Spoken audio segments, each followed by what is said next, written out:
உலகெங்கிலும் நடக்கும் முக்கிய நிகழ்வுகளை குறுஞ்செய்தி வடிவத்தில் தெரிந்து கொள்ள ஆதன் செயலியை டவுன்லோட் செய்யுங்கள். ஆதன் செயலியை டவுன்லோட் செய்ய டிஸ்கிரிப்ஷனில் உள்ள லிங்கை கிளிக் செய்யவும்.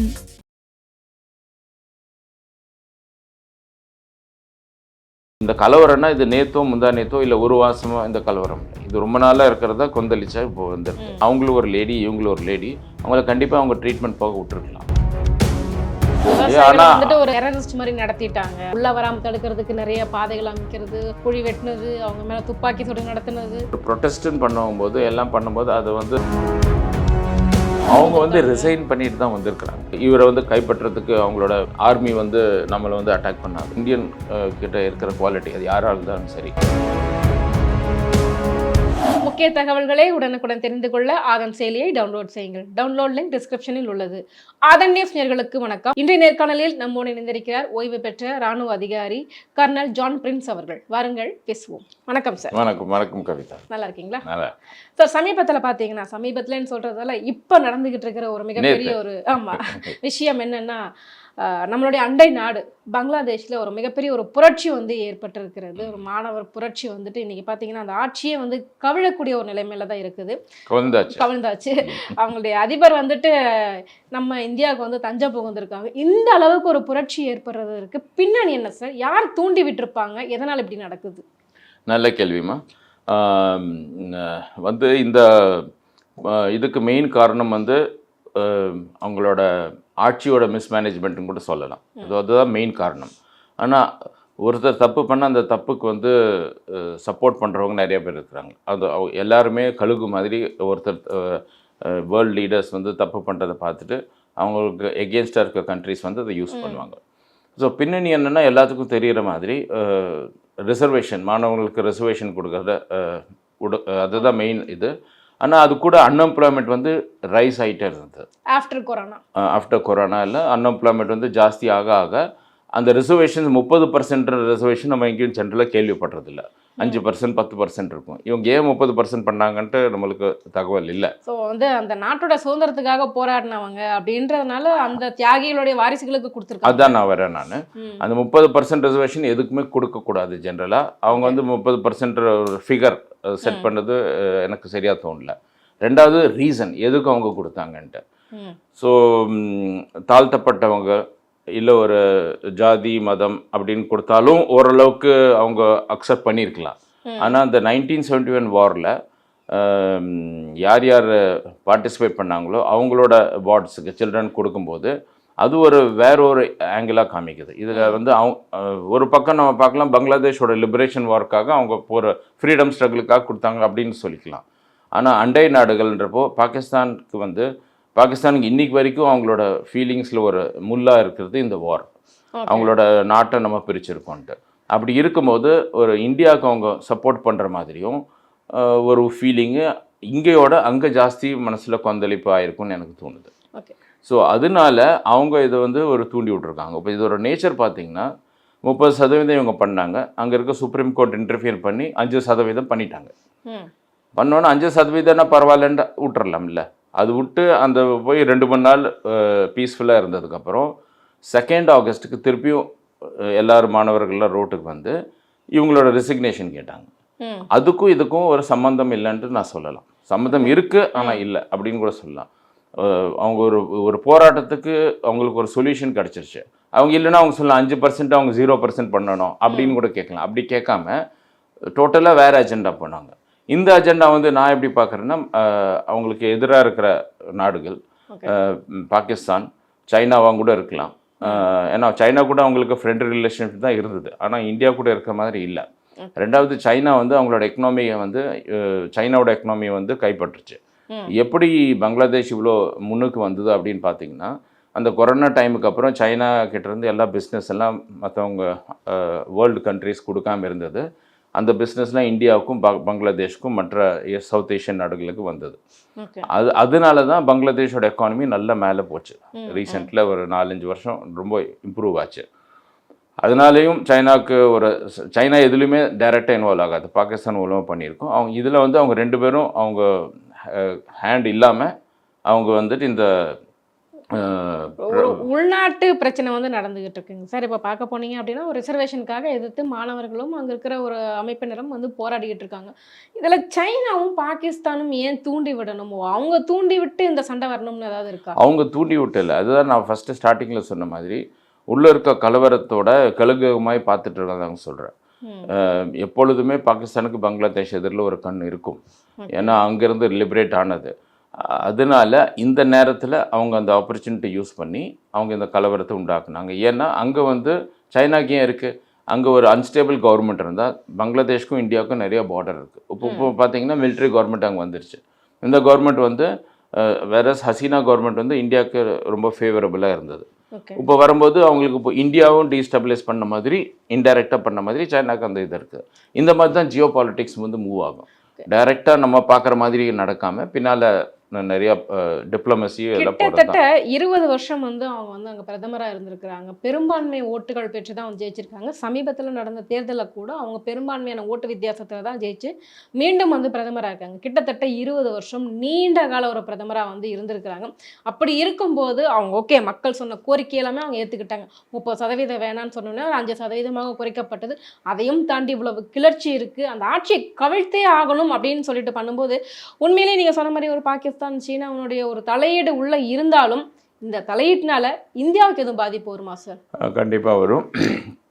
இப்போது இவங்க வந்து எலெக்ஷன் வின் பண்ணாங்க. இந்த 4வது எலெக்ஷன் இப்போ அவங்க ஜனவரி 2024 இந்த வருஷம் ஜனவரியில் பண்ணது. நான் வந்து அவங்களோட ஒரு விக்டரின்னு கருத மாட்டேன். ஏன்னா இதில் வந்து அப்போசிஷன் லீடர் கொஞ்ச நாளைக்கு முன்னால் பார்த்தீங்கன்னா லாஸ்ட் இயர் மிட்லாம் கலிதா ஜியா வந்து பிஎன்பி ஓட லீடர், அவங்க அப்போசிஷன் லீடரை இவங்க ஜெயிலில் பண்ணியிருக்காங்க. ரொம்ப நாளில் ஜெயிலில் இருந்தாங்க. அவங்களுக்கு ட்ரீட்மெண்ட்டுக்காக யூஎஸ் போக வேண்டியதாக இருந்துச்சு. அதை இவங்க அலோவ் பண்ணல. அது வந்து கொஞ்சம் மக்களோட மனசில் வந்து தப்பாக பட்டிருக்கும். அதெல்லாம் இந்த கலவரம்னா இது நேற்றோ முந்தா நேற்றோ இல்லை ஒரு மாதமோ இந்த கலவரம் இல்லை, இது ரொம்ப நாளாக இருக்கிறதா கொந்தளிச்சா இப்போ வந்திருக்கு. அது ஒரு ராங் மூவ் இவங்களோடது. ஏன்னா அவங்களும் ஒரு லேடி இவங்களும் ஒரு லேடி, அவங்கள கண்டிப்பாக அவங்க ட்ரீட்மெண்ட் போக விட்டுருக்கலாம். அது ஒன்று. ரெண்டாவது எலெக்ஷன் வரும்போது அங்கே இருக்கிறது 2 அப்போசிஷன் பார்ட்டி ரெண்டும் கொஞ்சம் லீனியேஜ், அது வந்து ஜமத் பார்ட்டின்னு ஒன்று இருக்குது. அவங்க வந்துட்டு செக்குலர் பார்ட்டி இல்லை. அதனால அந்த பார்ட்டியை வந்து ரீசெண்டாக இவங்க பேன் பண்ணிட்டாங்க. இது 2வது மூவ். அப்புறம் அந்த எலெக்ஷன் நம்ம ஜனவரி பார்க்கும்போது அப்போசிஷன் வந்து நாங்கள் வந்து எலெக்ஷனில் பார்ட்டிசிபேட் பண்ண மாட்டோம்னு சொல்லியாச்சு. அப்படின்னு பார்த்தா அப்போசிஷனே யாருமே இல்லை. இப்போ இங்கே பார்த்தீங்கன்னா நம்ம பிஜேபி காங்கிரஸ் இருக்குமா, காங்கிரஸ் நாங்கள் எலெக்ஷனை ஃபைட் பண்ண மாட்டோம்னு ஒரு பெரிய அப்போசிஷன் பார்ட்டி சொல்லும்போது அப்போது அது பிஜேபியோட விக்டரியை நம்ம கருத மாட்டோம் இல்லையா? அதே மாதிரி தான் அவங்களோட அந்த ஜனவரி வந்த விக்டரி நம்ம வந்து அவங்க எலெக்ஷன் ஜெயிச்சு வந்த விக்டரின்னு சொல்ல முடியாது.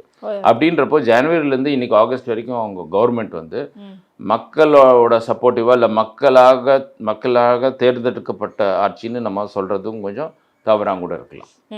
அப்புறமேல இந்த அன்ரெஸ்ட் வந்து அப்போ இருந்தே இருக்குது. ரெண்டாவது இவங்களோட வந்து she ruled with an iron ஃபிஸ்ட்னு சொல்கிறாங்க. அதாவது ரொம்ப ஸ்ட்ரிக்டாக யார் கலவரம் யாராக பண்ணால் அவங்களோட எடுத்து ஜெயிலில் போட்டது. இப்போ கூட நிறைய பேர் ஜெயிலில் இருக்கிறாங்க. ஆகஸ்ட் 4ஆம் தேதி 97 பேர் இறந்துருக்காங்க கலவரத்தில். இதெல்லாம் 97ன்ற ஃபிகர் வந்து ரொம்ப ஜாஸ்தி. அது இல்லாமல் இவங்களோட பையன் அதுக்கப்புறம் இன்டர்வியூ கொடுத்தாங்க அவர் யூஎஸ்லேருந்து. அவர் என்ன சொல்கிறாருன்னா போலீஸை வந்து அடிக்கிறாங்க, அப்போ போலீஸ் வந்து ரிட்டார்ட் பண்ணாதா, அப்படி பண்ணனால தான் அவ்வளோ பேர் இறந்தாங்கன்னு வேறு சொல்கிறாங்க. ஸோ இப்படி பார்க்கும்போது இந்த அன்ரெஸ்ட் வந்து சிம்மரிங் அன்ரெஸ்ட், அதாவது கொஞ்ச நாளாகவே அப்படி இருக்குது. இந்த நேரத்தில் அது வந்து வெளியே வந்துச்சு எப்படின்னு சொல்லலாம். உங்களோட 2வது கேள்வி இந்தியாவுக்கு எப்படி பாதிக்கும் அப்படின்னா, இந்தியாவோட ஒரு 2870 கிலோமீட்டர்ஸ் பார்டர் நம்ம ஷேர் பண்ணுறோம் பங்களாதேஷ் கூட. அதனால் அந்த பங்களாதேஷ் கூட ஷேர் வந்து அந்த இடத்துல அன்ரெஸ்ட் கண்டிப்பாக இருக்கும். ரெண்டாவது நிறைய ரிஃப்யூஜிஸ் வர்றதை பற்றி எல்லாத்துக்கும் தெரியும். அந்த ரிஃப்யூஜிஸ் வந்து பூரா நம்ம வெஸ்ட் பெங்காலில் இருந்து அவங்களாம் இருக்கிறாங்க, அதனால நிறைய பிரச்சனை வருது அப்படிலாம் அந்த இஷ்யூஸ் எல்லாம் இருக்குது. அதாவது வெஸ்ட் பெங்கால் ஒரு பார்டர் ஸ்டேட். இப்போ அந்த அங்கே அன்ரெஸ்டாக இருக்கும்போது ஜாப் எம்ப்ளாய்மெண்ட்டுக்காகவும் மற்ற விஷயத்துக்காகவும் இன்னும் ரிஃப்யூஜிஸ் வர சான்ஸ் இருக்குது. இது ஒன்று. ரெண்டாவது இந்த கவர்மெண்ட் வந்து செக்குலர் கவர்மெண்ட்டாக இருந்துச்சு. யார் எக்ஸ்ட்ரீமிஸ்ட்டோ அந்த மத அடிப்படையில் கலவரத்தை உண்டாக்கப்பட்டாங்கன்னா அவங்க அதில் வந்து ரொம்ப அயன் ஹேண்ட்லேயே இவங்க டீல் பண்ணாங்க. அதனால் ஒரு செக்குலர் கவர்மெண்ட் மாதிரி அங்கே இருந்தது. அப்படின்ட்டு நம்ம சொல்லும்போது அந்த செக்குலர் கவர்மெண்ட், நம்மளும் ஒரு செக்குலர் கண்ட்ரியாக இருக்கனால நம்ம கூட நிறையா தொடர்பு இருந்துச்சு. இன்றைக்கி நம்ம பார்க்க போனால் இந்தியாவுக்கு க்ளோசஸ்ட் ஃப்ரெண்ட்லி நெய்பர் யாருன்னா பங்களாதேஷ் தான், நேபாளும் கூட இல்லை. அப்படி இருக்கும்போது அவங்க நம்மளோட சப்போர்ட்டாக இருந்தாங்க. நிறையா நம்மளும் நிறையா ஃபண்ட்ஸு, வாட்டர் ட்ரீட்டி இதெல்லாம் நிறையா பண்ணி நம்ம வச்சுருந்தோம். அப்படி அந்த நிலைமையில் இப்போது இவங்க போனோன்னே கலிதா ஜியாவோட ஆட்சி முன்னால் இருந்தது, பிஎன்பியோட ஆட்சி. அவங்க வந்து இந்தியாவுக்கு சப்போர்ட்டிவாக இல்லை. இப்போ அந்த ஆட்சியும் கூட இல்லை. இப்போ வந்து மிலிட்ரி ஆட்சி இருக்குது. இப்போ இந்த மிலிட்ரி சீஃப் வசூர் அவங்க வந்து இவங்களோட டிஸ்டன்ட் ரிலேட்டிவ்னு சொல்லப்படுது. அவங்க இந்த டிஸ்டன்ட் ரிலேட்டிவ் இருந்தால் கூட இனி அது எப்படி போகும் அப்படின்ட்டு சொல்ல முடியாது. இவங்க இனி திருப்பி ஆட்சிக்கு 76 வயசு ஆயிடுச்சு இவங்களுக்கு. அவங்க ஒரு பையன் சொல்லிட்டாங்க இனிமேல் இவங்க ஆட்சிக்கு திருப்பி வர மாட்டாங்கன்ட்டு. அப்படி இருக்கும்போது அந்த அவாமி லீக் இவங்களோட பார்ட்டி என்ன ஆகும் அப்படின்னு தெரியல. ஒரு அப்போசிஷன் இல்லை, இது வரைக்கும் இவங்களுக்கு அப்போசிஷன் இல்லாமல் இருந்தது. இப்போது அந்த கலிதா ஜியா பார்ட்டிக்கு அவங்கள நேற்று ரிலீஸ் பண்ணிட்டாங்க, அவங்களுக்கு அப்போசிஷன் இல்லாமல் இருக்கும். அந்த கவர்மெண்ட் கண்டிப்பாக ஆன்டி இண்டியா கவர்மெண்ட்டாக தான் இருக்கும், எப்படி மால்டீவ்ஸில் வந்த மாதிரி. அப்படி இருக்கும்போது நம்மளுக்கு ரொம்ப எக்ஸ்டர்னல் இதில் வந்து ரொம்ப இந்த நேரத்தில் சைனாவும் இன்னும் நிறையா பிரச்சனை உண்டாக்கும். இந்த மாதிரி 4-5 பேர் சேர்த்து அது பிரச்சனை பண்ணுறது தான் நம்மளுக்கு ஒரு ப்ரெஷராக இருக்கும். அவுட்வர்டாக டைரெக்டாக ஒன்றும் எஃபெக்ட் இருக்காது. ஆனால் போக போது நம்மளோட டிப்ளமசியும் நம்மளோட ஹேண்ட்லிங்கும் கரெக்டாக இருக்கணும். அதில் ஏற்கனவே பார்த்தீங்க அப்படின்னா பாகிஸ்தான் ஒரு பக்கம் குடைச்சல் கொடுத்துட்ருக்கு, இந்த பக்கம் சீனா ஒரு பக்கம் குடைச்சல், இன்னொரு இன்னும் அகேன்ஸ்ட் இன்னும் அதிகமாகவே வந்துட்டு பங்களாதேஷும் ஒரு பக்கம் வந்துருச்சு அப்படின்னா ஒருவேளை 3 நாடுகளும் கை கொடுத்துருமா சார்? ஒன்றா சேர்ந்துருவாங்களா? அவ்வளோலாம் நம்ம பயப்பட வேணாம். நீங்கள் வந்து நம்ம இந்திய ராணுவம் மேலே நம்பிக்கை வச்சுருக்கணும். இந்த சைனாவும் பாகிஸ்தான்றது வந்து நேற்று இன்னைக்கு வந்ததில்லை, அந்த வருஷக்கணக்காக நம்ம ஹேண்டில் பண்ணிகிட்ருக்குறோம். நம்ம கவர்மெண்ட்டும் சரி, நம்ம இந்தியன் ஆர்மியும் சரி, 2 பக்கமும் இதை ஹேண்டில் பண்ணிகிட்ருக்குறோம். இப்போ நேபாளும் கூட நம்மளுக்கு அன்ஃப்ரெண்ட்லியாக இருந்தாங்க, நேபாள் கூடயே இருக்குது. ஆனால் அவங்களுக்கு நிறைய உதவிகள் செஞ்சுருக்கோம்ல சார், அவங்களுக்கு மேலே இவங்களுக்கும் செஞ்சுருக்குறோம். அந்த மாதிரி ஏன் சைனா கூட நம்மளோட உறவு 4-5 வருஷத்துக்கு முன்னாடி சரியில்லையா? எல்லாரும் மெட்ராஸ் வந்து அவங்க எல்லாம் ஞாபகம் இருக்குது. அது ஒன்றும் ஜாஸ்தி ஒன்றும் இல்லை. நம்ம எவ்வளோதான் அது பண்ணாலும் சில நேரத்தில் இந்த நாடுகளில் ஒன்று சேரும்போது அந்த பிரச்சனை ஆகலாம். இப்போ பங்களாதேஷ்ன்ற நாடு நேராக இப்போ மயன்மார் பார்த்திங்கன்னா அதே மாதிரி தான். அவங்க வந்து இங்கே இருக்கிற டெரரிஸ்ட்டுக்கு கொஞ்சம் அங்கே தஞ்சம் கொடுப்பாங்க. அந்த மாதிரி இன்டெரக்டாக தான் பண்ணுவாங்களே, டேரெக்டாக அவங்க பண்ண மாட்டாங்க. ஏன்னா என்ன இருந்தாலும் அவங்களுக்கு நம்மளோட ஃப்ரெண்ட்லி ரிலேஷன் வைக்கணும். என்ன இருந்தாலும் ஒரு ரிலையபிள் நெய்பர்னு பார்த்தா இந்தியா தான், சைனா இருக்காது அவங்களுக்கு. அப்படி இருக்கும்போது கவர்மெண்ட் டைரெக்டாக பண்ணாது. ஆனால் இந்த ஆன்டி கவர்மெண்ட் ஃபோர்ஸஸ், அவங்களோட ஆன்டி கவர்மெண்ட் ஃபோர்ஸஸ் நம்மளோட ஆன்டி கவர்மெண்ட் ஃபோர்ஸஸ்க்கும் கொஞ்சம் ப்ரீதிங் ஸ்பேஸுன்னு ஒன்று இருக்கும், அது இருக்கும் அவங்களுக்கு. ஓகே, இதில் பார்த்தீங்க அப்படின்னா இது கொஞ்ச நாளைக்கு முன்னாடி ஸ்ரீலங்காவில் இந்த மாதிரி ஒரு மக்கள் புரட்சி வந்து வெடிச்சது. இப்போ வந்து பங்களாதேஷில் வந்து வெடிச்சிருக்கு. இந்தியாவை சுற்றி இருக்கிற நாடுகளில் இந்த மாதிரி நடந்துகிட்டு இருக்கும்போது நிறைய பேர் சமூக ஊடகங்களில், இந்த இன்ஸ்டாகிராமில், ஃபேஸ்புக்கிலலாம் என்ன சொல்கிறாங்கன்னா, இந்தியாவில் இந்த மாதிரி வர்றதுக்கான வாய்ப்புகள் இருக்குது, ஏன்னா வந்து நிறைய ஜோதிடர்கள் கணிக்க ஆரம்பிச்சிட்டு இருக்காங்க. ஸோ இதை பற்றி என்ன நினைக்கிறீங்க? நான் அதை டோட்டலாக அப்படி ஆகாதுன்ற எனக்கு ஸ்ட்ராங் ஃபீலிங் இருக்குது, என்னோடய பர்சனல் ஃபீலிங் அது. ஏன்னா இந்தியா நிறைய விதத்தில் ஒரு ஸ்டேபிள் எக்கானமி, நம்ம கவர்மெண்ட்டும் ஸ்டேபிளாக இருக்குது. இந்த நேரத்தில் அப்போசிஷன் கொஞ்சம் ஸ்ட்ராங்காக இருக்கலாம். ஆனால் அந்த அப்போசிஷன் வந்து நம்ம மற்ற கண்ட்ரி அப்போசிஷன் மாதிரி இல்லை, அவங்க வெறும் பவர் தான் வேணும்பாங்க இல்லையே, இந்தியாவை டீஸ்டபிளைஸ் பண்ணோன்ட்டு யாருக்கும் ஒரு கண்ட்ரிக்குள்ளே அது இருக்காது, except for the anti India forces அது இருக்கலாம். அதனால் மற்ற 4 நாடுகள் ஆகுது, நம்மளும் ஆகுன்னு சொல்ல முடியாது. ரெண்டாவது, அந்த மற்ற நாடுகளுக்கு ஒரு காமன் ஃபேக்டர் என்னென்னா சைனா. மற்ற நாடுகள் நீங்கள் ஸ்ரீலங்கா எடுத்தாலும் சரி, பங்களாதேஷ் எடுத்தாலும் சரி, நேபாள் எடுத்தாலும் சரி, சைனாவோட நிறைய எய்டு எடுத்திருந்தாங்க. அந்த காசு கொடுக்க முடியாமல் அவங்க எக்கானமி சஃபர் ஆச்சு. நம்ம எக்கானமி வந்து சைனா மேலே ரிலே ஆகுறதுல இன்றைக்கி நம்ம எக்கானமி பார்த்தா அமெரிக்காவோட இன்வெஸ்ட்மெண்ட் மேலேயும் எஃப்டிஐஸ் மேலேயும் நம்ம ரிலேபிள் ஆகிறதில்ல. நம்மளோட ஜனங்களே நம்மளோட காசை வந்து நம்மளோட நாட்டில் இன்வெஸ்ட் பண்ணுறாங்க. அதனால் அதுக்கு இதுக்கும் நிறையா வேறுபாடு இருக்குது. அதே மாதிரி அங்கே இப்போது இந்த ஹசீனா வந்து அங்கே எப்படி ஸ்ட்ராங் அயன் ஹேண்டோட ரூல் பண்ணாங்களோ அந்த மாதிரி ஒரு ரூலிங் இங்கே இல்லை. இங்கே வந்து அப்போசிஷனுக்கு இருக்குது, கவர்மெண்ட் என்ன நினச்சாலும் பண்ணுற நிலைமையில இங்கே இல்லை, இப்போவும் இல்லை, முன்னால் இருந்ததில்லை. ஏன்னா ஒரு மாதிரி டெமோக்ரஸின்றது இங்கே நல்லா இதுவாக போயிட்டுருக்கு. அதனால் இது 2 வித்தியாசம்னால அதே ரூட்டில் நம்ம நாடு போகுன்ட்டு நம்ம இது பண்ண முடியாது. அண்ட் நம்ம நாட்டில் இந்த ஆர்மி டேக் ஓவர் பண்ணுறது அதெல்லாம் நடக்காது. அது மாதிரி அவ்வளோ நம்பிக்கை நீங்கள் வச்சுருக்கலாம். அப்புறமேல ஒரு மாதிரி இந்த நம்ம ஃபார்மர்ஸ் ப்ரொட்டஸ்ட்னு கொஞ்சம் நாளைக்கு ஒரு 2-3 வருஷத்துக்கு முன்னால் வந்ததையும் நம்ம அதை ஓரளவுக்கு டேக்டில் அதை சார்ட் அவுட் பண்ணிட்டோம். அதனால ஆனாலும் பட் அதுல நிறைய விமர்சனங்கள் இருக்கு இல்லைங்க சார்? மத்திய அரசு மேல. விமர்சனமாகவே தான் இருக்குது. விவசாயிகளை ஆனால் வந்துட்டு ஒரு டெரரிஸ்ட் மாதிரி நடத்திட்டாங்க அப்படின்ற மாதிரியான விஷயங்கள், அவங்க உள்ள வராம தடுக்கிறதுக்கு நிறைய பாதைகள் அமைக்கிறது, குழி வெட்டினது, அவங்க மேல துப்பாக்கி சூடு நடத்துனது, இதெல்லாம் நிறைய ஒரு நம்ம அப்படி எதிர்மறையான பார்க்கக்கூடாது. ஏன்னா ஒரு ப்ரொட்டஸ்ட்டுன்னு பண்ணும்போது எல்லாம் பண்ணும்போது அது வந்து ப்ரொட்டஸ்ட்டை குவெல் பண்ணணும், ப்ரொட்டஸ்ட்டை ஸ்டாப் பண்ணுறது கவர்மெண்ட்டோட எஃபர்ட்ஸாக இருக்கலாம். அதில் வந்து எல்லா இடத்துலையும் கவர்மெண்ட்டோட லீடர்ஸ் வந்து நிற்க முடியாது. அது போலீஸ் ஃபோர்ஸஸ் எப்படி மூவ் ஆகுறாங்க, எமோஷன் எப்படி வருது, 1-2 தப்பு அப்படிலாம் நடக்கலாம். அதை வச்சுட்டு நம்ம இது வந்து பிரசிடெண்ட்டோ பிரைம் மினிஸ்டரோ தான் சொல்லி அது பண்ண சொன்னாங்கன்னு நம்ம வந்து கணிக்கக்கூடாது. அதனால் அப்படி இல்லை. அது சின்ன சின்ன ப்ரொட்டஸ்ட் வரும். ஆனால் நம்ம ஒரு 370 ஆர்டிக்கல்லாம் நம்ம எடுத்துகிட்டு வந்து அதெல்லாம் கொஞ்சம் சக்ஸஸ்ஃபுல்லாக நம்ம இருந்திருக்கிறோம். அதனால் அந்த மாதிரி இஷ்யூஸ்லாம் வரலாம். ஆனாலும் நம்ம எல்லா ஜனங்களும் இங்கே எல்லா ஜாதி மதம் எல்லாம் நம்மளோட எக்கானமியை பார்க்கணும். நாடு நல்லா இருந்தால் நம்ம நல்லா இருப்போம். அதாவது நம்மளோட பர்சனல் இன்வெஸ்ட்மெண்ட்ஸோ இல்லை பர்சனல் வெல்த்தோ க்ரோ ஆகும். அந்த விதத்தில் பார்த்துட்டு நாடை நம்ம பீஸ்ஃபுல்லாக வைக்க ட்ரை பண்ணணும். இப்போ வந்து பங்களாதேஷ்லேருந்து அவங்க பிரதமர் அவர்கள் வந்து இங்கே வந்துட்டாங்க அப்படின்னும் போது இந்தியா அடைக்கலம் கொடுத்துருப்பது சரியா? இதில் ஒன்றும் தப்பு இல்லை யாரும். ஏன்னா நம்மளுக்கும் அந்த கண்ட்ரிக்கும் இல்லை, அந்த மக்கள் கோபம் வந்து ஆட்டோமேட்டிக்காக இந்தியா மேலே திரும்பாதா? அது வந்து கோபன்றது ஒரு கொஞ்ச நிமிஷத்துக்கோ இல்லை கொஞ்ச நாளுக்கு தான் இருக்கணும். பயங்கரமாக புரட்சி நடந்துகிட்டு இருக்கு, ஒரு ஆட்சியே கவுந்து போச்சு, அவங்க வந்து தப்பிச்சு நம்ம நாட்டில் வந்து தஞ்சம் அவங்க வந்து ரிசைன் பண்ணிட்டு தான் வந்திருக்கிறாங்க. நம்ம அது வந்து அதுக்கு வந்து ஜாஸ்தி முக்கியத்துவம் கொடுக்கக்கூடாது. ஏன் நான் உதாரணத்துக்கு சொல்ல போனால் நாளைக்கு ஜிஏ வந்து அவர் நாட்டு விட்டு நம்ம நாட்டுக்கு வந்து இண்டிவிஜுவலாக வந்த போது அவர்னால நம்மளுக்கு வந்து இவரை வந்து கைப்பற்றதுக்கு அவங்களோட ஆர்மி வந்து நம்மளை வந்து அட்டாக் பண்ணாது. அப்படி இருக்கும்போது அவருக்கும் நம்மளுக்கு தஞ்சம் கொடுக்கறது நம்மளோட எனிமீன் கருதப்படுறதுக்கும் தஞ்சம் கொடுக்கறதுல தப்பே இல்லை. ஏன்னா இதை நம்மளோட பரம்பரை ஒரு குவாலிட்டி. அதாவது மன்னிப்போம் மறப்போம் எல்லாத்துக்கும் அடைக்கலம் கொடுக்கறது, யார் யாருக்கு ப்ராப்ளம் இருக்கோ ஒரு இந்தியன் கிட்ட இருக்கிற குவாலிட்டி அது யாராக இருந்தாலும் சரி. நம்ம மற்ற கலவரத்துல எல்லாம் பார்த்தீங்கன்னா நம்ம ஜனங்களும் அப்படி தான் பண்ணியிருப்பாங்க. அந்த விதத்தில் பார்த்தா இதில் தப்பே இல்லை. அவங்க லைஃபுக்கு த்ரெட்டாக இருந்தது. அவங்க இருந்திருந்தாங்கன்னா நீங்கள் நேற்று வீடியோஸ்லாம் பார்த்துருப்பீங்க. அவங்க இருந்திருந்தாங்கன்னா இதே மாதிரி அவங்க அப்பாவுக்கு ஆட்சி 1975 அவங்க அப்பா ஆட்சியில் இருக்க போது இதே கலவரமாகி அவங்க அப்பா இவங்களோட அம்மா 3 பிரதர்ஸ் எல்லாத்தையும் சாகடிச்சிட்டாங்க.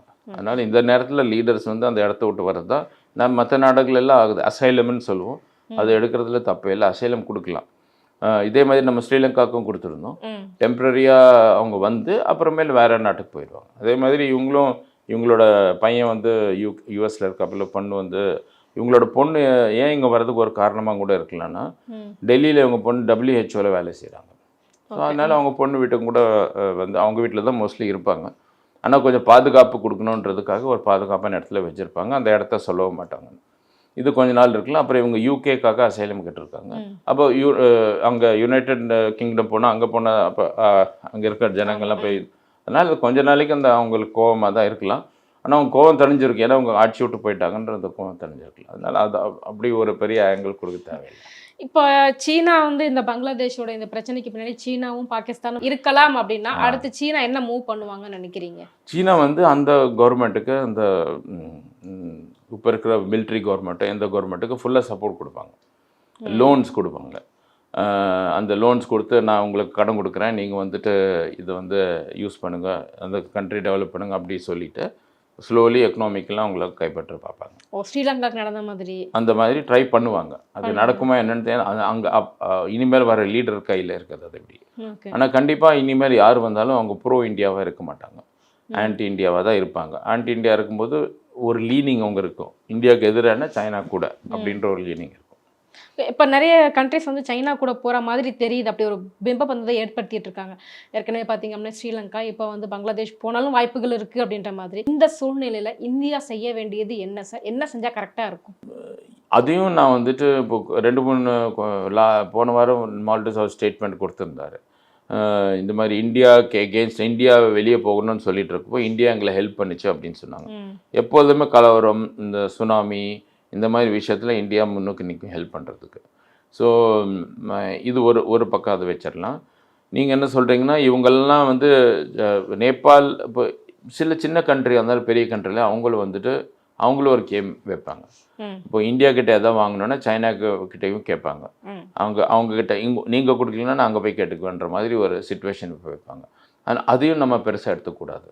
அது வந்து காலப்போக்கில் அதெல்லாம் சரியாகும். அப்படி ஏன்னா நம்ம ஸ்ட்ராங்காக இருந்தால் நம்மளோட டெவலப்மெண்ட் மேலே நம்ம கான்சன்ட்ரேட் பண்ணால் எல்லாமே அந்தந்த இடத்துக்கு வந்துடும்.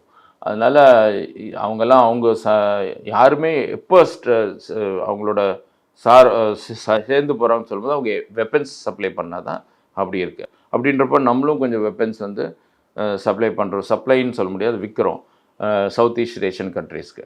அது வந்து சைனாக்கு பிடிக்கல, ஏன்னா அவங்க சைனாக்கு எகென்ஸ்டாக யூஸ் பண்ணுவாங்க. அப்போ அப்படின்றப்போ இதெல்லாம் வந்து குளோபல் டிப்ளமசி இது போயிட்டு தான் இருக்கும். இந்த ஸ்ட்ராங்கர் பர்சன் வில் வின். அதாவது யார் ஸ்ட்ராங்காக இருக்கும், அது நம்ம வந்து நம்மளை ஸ்ட்ராங்கப்படுத்திக்கிறதுல தான் நம்ம ஃபோக்கஸாக இருக்கணுமே. இந்த மாதிரி விஷயம்லாம் வராமல் நம்ம தடுக்கணும். அது நம்மளோட நேயர்களுக்கு தெரியணும். பீஸ்ஃபுல்லாக இருந்தால் நம்ம இன்னும் சந்தோஷமாகவும் இதாக இருக்கலாம். ஓகே சார், எங்கள் கேள்விகளுக்கு ரொம்ப சிறப்பான பதில் சொன்னீங்க சார். நன்றி கேள்வி.